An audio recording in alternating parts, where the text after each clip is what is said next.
Hello दोस्तों, स्वागत है आपका मेरे यूट्यूब चैनल सुनाद्रति शिवाय में। आज हम आपको बताएंगे एक ऐसा अचूक उपाय जो कभी भी खाली नहीं जाता है। दोस्तों, कोई भी ऐसा घर नहीं है जहाँ झगड़े नहीं होते, लेकिन झगड़ा अगर गंभीर हो जाए तो उस घर का बुरा होने से कोई नहीं रोक सकता। ऐसे में कई रिश्ते होते हैं जो बेहद नाजुक होते हैं, तो कई रिश्ते होते तो प्रगाढ़ है, लेकिन छोटी मोटी अनबन बनी रहती है। हम बात करेंगे पुत्र और पिता के रिश्ते के बारे में। पिता और पुत्र का रिश्ता विचारों की डोरी से बंधा होता है। एक दूसरे के आपसी विचार ना मिलने से धीरे धीरे यह डोरी कमजोर होने लगती है और अनंत तक एक ऐसी स्थिति आ जाती है कि ये अनमोल रिश्ता टूटने की कगार पर आ जाता है। अगर देखा जाए तो सूर्य जो होता है वो पिता का कारक होता है और गुरु जो होता है वो पुत्र का कारक होता है। जन्म तालिका में जब ये दोनों ग्रह नीच राशि में आ जाते हैं तो पापी ग्रह के साथ या भाव सनिध में फंसे हो तो निश्चय रूप से पिता और पुत्र में विरोध होना तय है। यह विरोध एक भयावह रूप धारण कर ले उससे पहले इसका निदान खोजना अपरिहार्य होता है। अब सवाल ये उठता है कि इस विरोध को दूर करने के लिए किया क्या जाए। आइए, इससे बचने के लिए हम आपको आज कुछ उपाय बता रहे हैं जिन्हें लगातार 3 रविवार तक करने से आपको लाभ अवश्य मिलेगा। उसके बाद मैं आपको अंत में सबसे अचूक उपाय बताऊंगी, तो वीडियो को पूरा देखना जिससे आप अचूक उपाय ना खो दें और स्किप नहीं कीजिएगा, क्योंकि मैं बीच बीच में भी जितने उपाय बता रही हूँ छोटे छोटे, सब आपके लिए बहुत उपयोगी हैं, इसलिए वीडियो को पूरा देखें।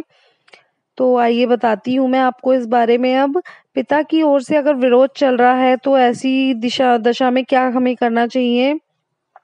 आपको शुक्ल पक्ष के प्रथम रविवार को पुत्र के द्वारा ये उपाय करवाना चाहिए।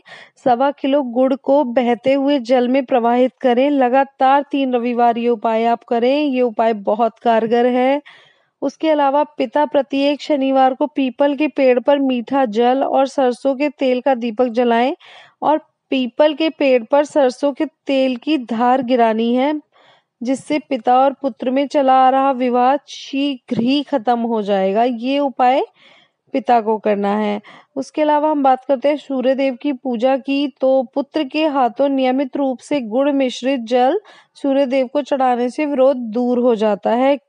जैसा कि मैंने आपको भी शुरुआत में बताया ही है कि सूर्य जो होता है वो पिता का कारक माना जाता है, इसलिए हमें सूर्य देव को पुत्र के हाथों गुड़ मिश्रित जल चढ़वाना होता है। इसके अलावा रविवार को पुत्र यदि पिता को लाल वस्तु उपहार में दे तो इससे भी समस्या का समाधान हो जाता है। शनिवार के दिन आप यही उपाय पिता यदि पुत्र को नीली वस्तु उपहार में दे तब भी समस्या का समाधान माना जाता है। गुड़हल के फूल से भी इसके एक उपाय है, वो भी बहुत कारगर है। पुत्र नियमित प्रातः काल गुड़हल का फूल डालकर अथवा लाल चंदन डालकर 12 लोटा जल सूर्य देव को चढ़ाए, तो ये भी उपाय कारगर माना जाता है। गुरुवार के दिन आप गाय को 5 केले खिलाएं और मंदिर में हल्दी दान करें, इससे भी आपको बहुत लाभ होगा। ये उपाय पिता को करना है। यदि गुरु दोषित होने के कारण पुत्र से बहुत ज्यादा विवाद चल रहा है तो नाभि पर केसर लगाएं और पीपल वृक्ष की हर शनिवार को पूजन करें। मदार की जड़ बहुत काम की होती है। इसमें यदि पिता से पुत्र का मनमुटाव चल रहा है तो पिता को किसी शुभ मुहूर्त में दाहिनी भुजा में मदार की जड़ को धारण करने से मनमुटाव की समस्या समाप्त हो जाती है। और आप कुंडली अपनी दिखा सकते हैं किसी भी ज्योतिष को। अगर आपका सूर्य पीड़ित चल रहा है तो तांबे की अंगूठी में आपको माणिक्य धारण करना है। अब बात करते हैं हमारे आज के सबसे बड़े उपाय के बारे में। वो ये है कि अगर आपका पुत्र बहुत ज्यादा क्रोधी है, पुत्र को ही सबसे ज्यादा क्रोध आता है, वो घर में गाली गलौज करता है, मारा पिटाई भी हो जाती है, यहाँ तक नौबत आ जाती है, तो ऐसे में सबसे बड़ा उपाय और कारगर उपाय जो होता है वो आपको ये करना है। आपको लाल चंदन लेना है, उसमें शहद डालकर किसी भी शिवरात्रि को, पूरे साल में जो शिवरात्रियां आती हैं 12 शिवरात्रियां आती हैं, आप किसी भी शिवरात्रि पर अपने पुत्र के हाथों ये काम कराएं।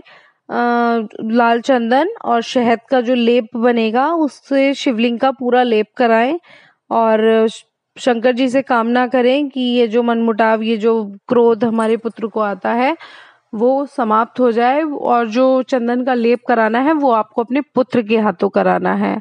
किसी भी एक शिवरात्रि पे कर सकते हैं, महाशिवरात्रि पे करें वो सबसे बेस्ट होता है, लेकिन अगर महाशिवरात्रि पे नहीं तो आप महीने की किसी भी शिवरात्रि पे साल भर में करा सकते हैं।